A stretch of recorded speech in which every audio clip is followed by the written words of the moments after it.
Great oratory, man. So he was on the TV right there. That's who is that?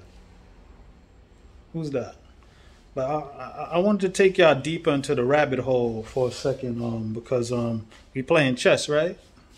And wanted to address something about what's going on as we get deeper into the rabbit hole.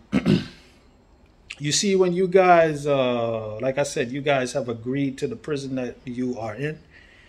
If you notice certain things, I don't know if y'all catching it by now, but they're training you for what's to come. There will never be a norm. You will never go back to the norm. Okay, let's get that straight. You will never go back to the norm.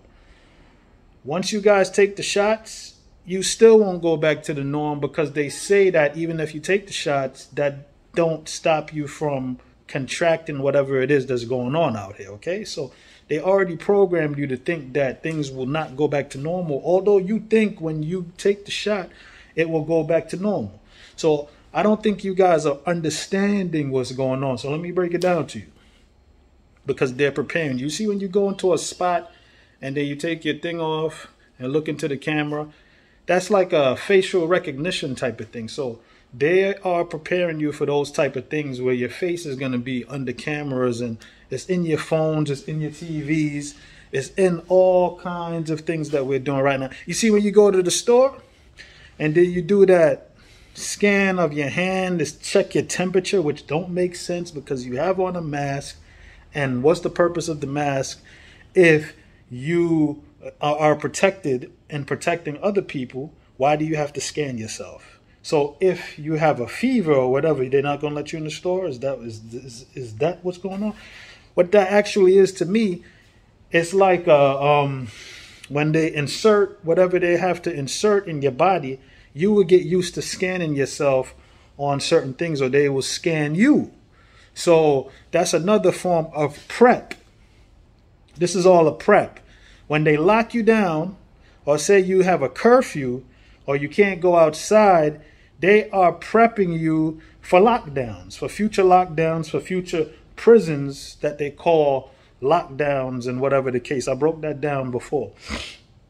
So all this is like exercises. These are actually like what they call that when they perform, like, it's like a drill. They're performing drills and exercises. You're getting used to it.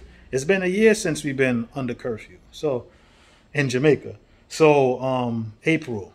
So what's going on is we got used to the lockdowns, we got used to the curfews, and we got used to a lot of things that they have been doing to us, and we have accepted that. I said we have accepted the prison that they created for us. Okay? So now we have to live in it and adapt to it. Because once you start doing the things that they ask you to do on a consistent basis, and then you start going through the motions thinking that things are going to get back to normal, you actually consented to what is going down and what is about to go down. Because they already explained to you, even if you do everything that they ask you to do, things are not going to go back to normal. They told you that. All right? So they're going to, what's that word? Project you into the new world.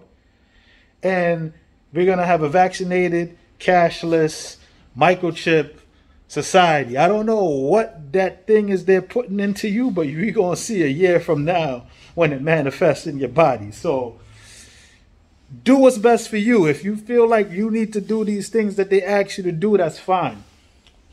Eventually, they will try to force feed it on you, which is what the goal is. But everything starts with the mind.